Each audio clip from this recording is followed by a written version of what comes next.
Talk about Alabama versus Georgia. And I got a Georgia fan, Georgia alumni across the street. They're okay. Anyway, as I said, I really think that Georgia being favored by 5 really doesn't scare me at all.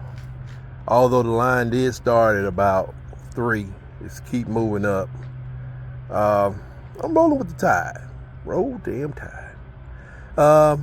Roll Tide. Let's see. They have won against the spread 3 of the last 5 games, and Alabama 4 of the last 5 games.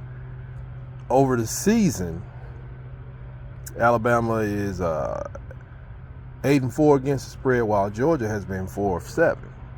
Now that's information that the big time gamblers, they need to know that kind of stuff. So it makes sense to put your money on Alabama at least to cover the spread.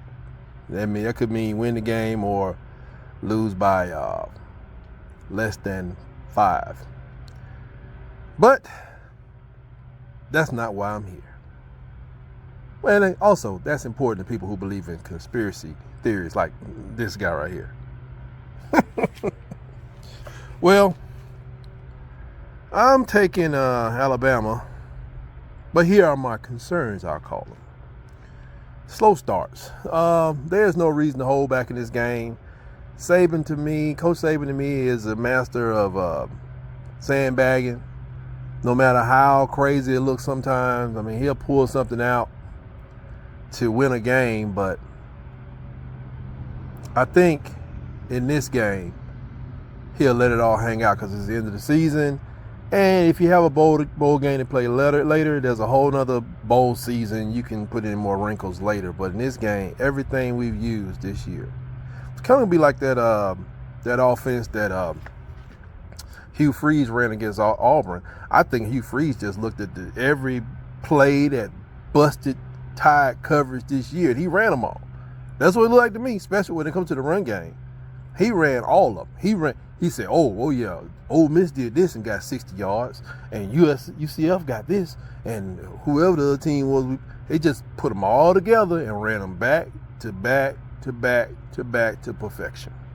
So I think Saban holds back. I think Kirby holds back, because who taught him how to be a great coach? Had a lot to do with Nick Saban. So I don't think there'll be no holding back from anybody. I can't eat one kernel today, but I'm going to crush it tomorrow. Matter of fact, I'm going to go inside, I'm going to hide it. See, if my wife is not watching this video, which she should be, I'm going to hide it, right? And then I got to go to the doctor tomorrow to check out the old colon. And I can eat anything I want to, and that's the first thing. I got a bag of that Chi-Town chow down in there. Ooh, it's on and popping after tomorrow. So anyway, where was I? Sandbagging, yeah. My second concern is I think that the schedule in the East, it appears to be very weak. I mean, Georgia's schedule is just, I don't think it's what Alabama's is. The best offense they played this year has been Ole Miss. They did a stand-up job versus Ole Miss. But here's a caveat to that: mentally,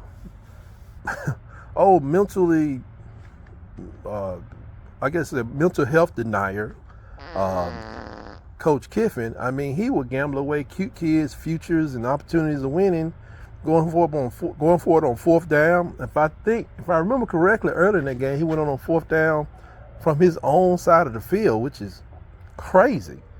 I mean, it's great to do a 4th down conversion, but it's even better to have teams start their possessions inside the 25. I don't understand him, but they I think their schedule is easy. I mean, they crushed the UK, Vandy, Ball State, Florida, Ole Miss, and Tennessee. Then they struggled with the real USC, South Carolina, and more recently, Mizzou. And Georgia Tech. However, in that Georgia Tech game, it goes back to what I said about Coach Saban. I mean, maybe they were sandbagging too. Because, we were watching. I'm sure we wasn't stealing those signals. Not on athletic department money. Anyway, however, they could have been sandbagging and, I don't blame them. Can't show it all week 4. Too ready for it. Teams will be real well prepared for this game. Number 3, now I will say, they went through Ole Miss like a buzzsaw, and Alabama only won by 14 points or 10 points, 14 points. However, that was the early Alabama. Early in the season, we didn't know where our points were supposed to come from. We were still figuring it out on defense, but the bigger problem in that game was our ability to score. And we've gotten better. As I've told you guys, we got to get better 10% every game since Texas, just a little bit at a time. It's what Coach Saban talked about early in the season. Everything he saw wrong with the Texas game could be fixed. And I think he was right. What do you think? Let me know in the comments below. Number 4, UGA has better defensive stats overall, but that has to do about the, they haven't played overwhelmingly powerful teams. I mean, like I said, Ole Miss, See, Lane got a powerful offense, but that fourth down stuff he be doing, take the field goal. No, we inside the 9. Let's go for it. Let's go. We got 2 shots to get it in. Okay, if you don't get on the first, kick the field goal. No, we're on the 2-yard line. Man, kick the field goal. He I don't know. It's his mind just don't. Anyway, Georgia hadn't played anything like they didn't deal with LSU the way we dealt with them. I mean, that team has probably the best offense in the country. Oregon and them, they out there playing against high school offenses. I don't mean high school defenses, but LSU probably got the doggone Heisman Trophy winner, who should be the winner, Jaden Daniels. And we put an end to all that. For one whole quarter, 1.5 of a quarter, the third and a little bit of the fourth, we shut them down. Gave them nothing. Nothing. Can we do that again? Georgia's a more balanced attack. And Kiffin, man, just... So anyway, even if Alabama wins, we need a rabbit in the trap. Oh, we need a rabbit. Who will make it into the trap? Somebody got to make a way out of no way. FSU is playing on their second string quarterback. Sure, he's a very capable young man, but in championship games, he was kind of shaking the other game they had. But in the championship games, that's a good reason to be real nervous. So we're keeping an eye on FSU. Gundy could take down Texas. And I really need him to be a man and take down Texas, because we need somebody to make a way out of no way. And Iowa could rise up on Michigan. I'm looking at a pile of leaves in the back. I would not bet you that pile of leaves that Iowa could beat Michigan. But more importantly, Alabama has to muzzle up and cage them dogs first, and that's exactly what we're going to do. And if nothing else, we are in for one heck of a game. But if I had to call it, just in points alone, I think people are going to be surprised what the University of Alabama does to to Georgia. Yeah, I got Texas. See, in a roundabout way, I want Texas back in the playoffs so we can deal with them.